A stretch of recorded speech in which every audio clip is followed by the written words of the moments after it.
నమస్తే, welcome to Andhraprabha. Dilsukh నగర్లో ఈరోజు ఉద్రిక్తత కొనసాగింది. రోడ్లపై నిరసన చేస్తున్న నిరుద్యోగ యువతను పోలీసులు అక్రమంగా అరెస్ట్ చేస్తున్నారు అన్న ఆరోపణ కూడా వెలువడింది. పోలీసు ఉద్యోగాల నియామకాలపై ప్రభుత్వానికి వ్యతిరేకంగా వారంతా అక్కడ నిరసన వ్యక్తం చేశారు.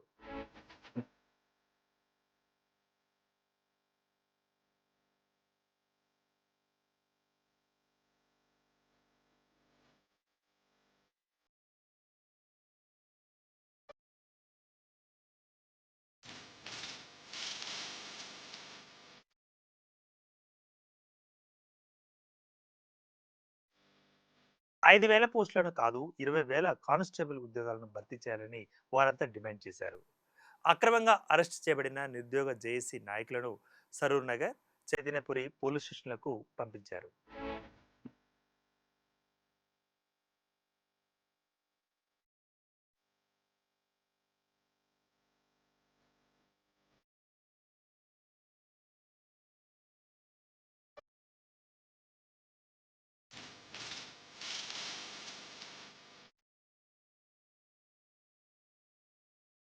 అయితే ఈ దిల్సుఖ్ నగర్‌లో జరిగిన ఉద్రిక్తతకు ప్రధాన కారణం ఏంటో తెలిసింది కదా!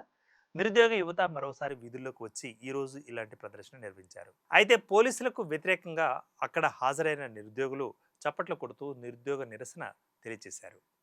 పోలీసు నియామకాలపై ప్రభుత్వానికి వ్యతిరేకంగా నిరసన నినాదాలు చేశారు.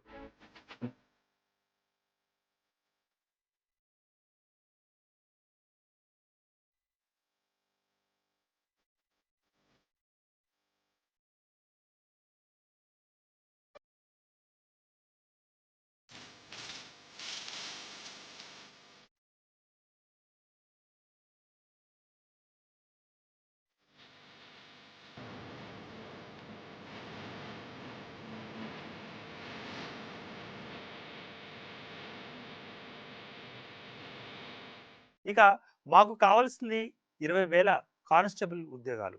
ఆ పోస్టులను భర్తీ చేయడానికి ప్రయత్నించాలి. కానీ 5,000 పోస్టులను మాత్రమే ఇవ్వడం ఇక్కడ ఎలా తీసుకోవాలంటూ వారు పోలీసులను ఇండైరెక్ట్‌గా ప్రభుత్వాన్ని నిలదీశారు. ప్రభుత్వానికి వ్యతిరేకంగా నినాదాలు చేశారు. డిమాండ్లు నెరవేర్చకపోతే రాష్ట్ర వ్యాప్తంగా ఆందోళన చేపడతామని హెచ్చరికలు జారీ చేశారు. ఒక జేఏసీగా నిరుద్యోగులందరూ కలిసి ఈరోజు ఒక నోటిఫికేషన్ పెంచండి, ఎన్హాన్స్ చేయండి అంటూ చేసిన నిరసన ప్రదర్శన కొంచెం ఉద్రిక్తతగా ముగిసింది.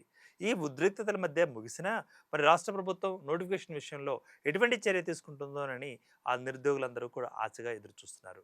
సో మొత్తానికి 20,000 కానిస్టేబుల్ పోస్టులను మాకు ఇక్కడ మీరు రిలీజ్ చేయాల్సింది ఉంది.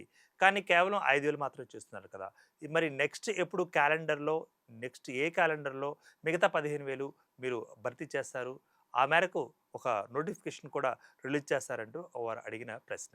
మరి ఈ ప్రశ్నకు రాష్ట్ర ప్రభుత్వం ఎటువంటి స్పందన చూపిస్తుందో మనం వేచి చూద్దాం.